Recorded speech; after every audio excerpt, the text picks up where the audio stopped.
Shalom, selamat pagi. Kita bertemu dalam renungan hari Jumat tanggal 16 September 2022. Jika hati kita bersih, maka tidak ada waktu untuk berpikir licik ataupun dengki sekalipun.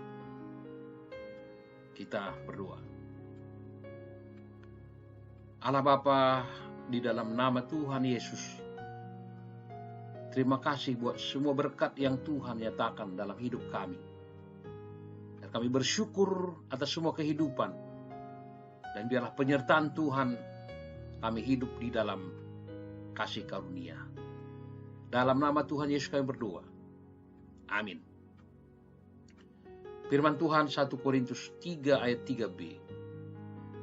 Sebab jika di antara kamu ada iri hati dan perselisihan, bukankah hal itu menunjukkan bahwa kamu manusia duniawi dan bahwa kamu hidup secara manusiawi?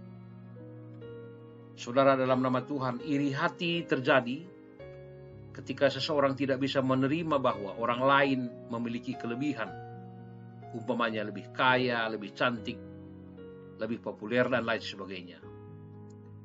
Jika hal itu dibiarkan, maka akan berdampak buruk pada diri sendiri dan terus mendorongnya untuk berbuat jahat pada orang yang dibenci itu.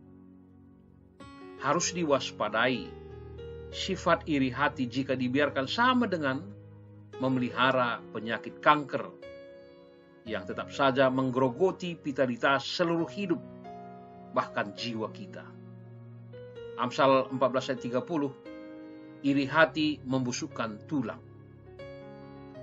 Orang yang dikuasai iri hati akan menjadi kalap, gelap mata terhadap siapa saja, termasuk bagi keluarganya sendiri. Rasul Paulus menegaskan bahwa jika hidup terus dikuasai kemarahan, akan menimbulkan perselisihan. Dan jika tidak segera diatasi, maka sangat berbahaya, karena dapat menghambat pertumbuhan iman, bahkan menghancurkan kesatuan jemaat. Dia bersama Apolos adalah sama-sama pelayan dan sebagai rekan sekerja, dan masing-masing memiliki karunia yang berbeda, tapi saling melengkapi.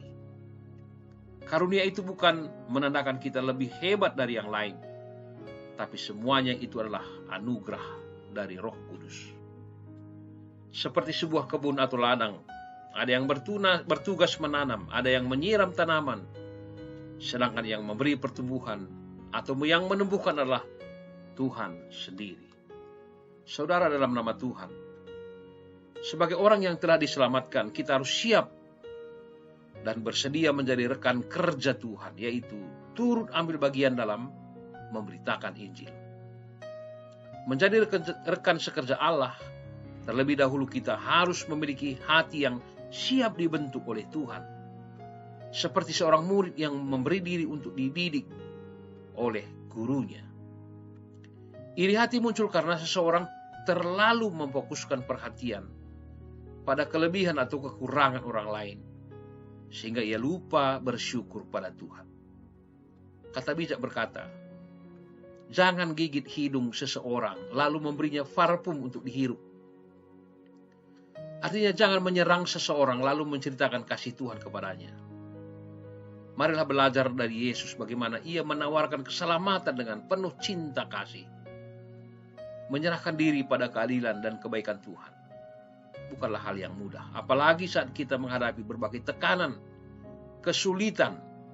Tetapi ketika kita kembali kepada kasih Allah, maka iri hati akan berubah menjadi kasih yang akan membawa perdamaian sejati. Mari buang dan tinggalkan iri hati, sebab hal itu hanya menjadikan hidup dalam kedukaan dan kegelapan saja. Tetapi ketika kita hidup dalam terang Allah, maka semua perbuatan kita akan melahirkan cinta kasih untuk hidup saling mengasihi. Ingatlah bahwa mata Tuhan selalu tertuju hanyalah kepada orang-orang yang benar, yang hidup senantiasa dalam persekutuan dengannya. Amin. Nyanyian rohani kita, Kau Mengenal Hatiku. Menjuah-juah, salam sehat, Tuhan memberkati.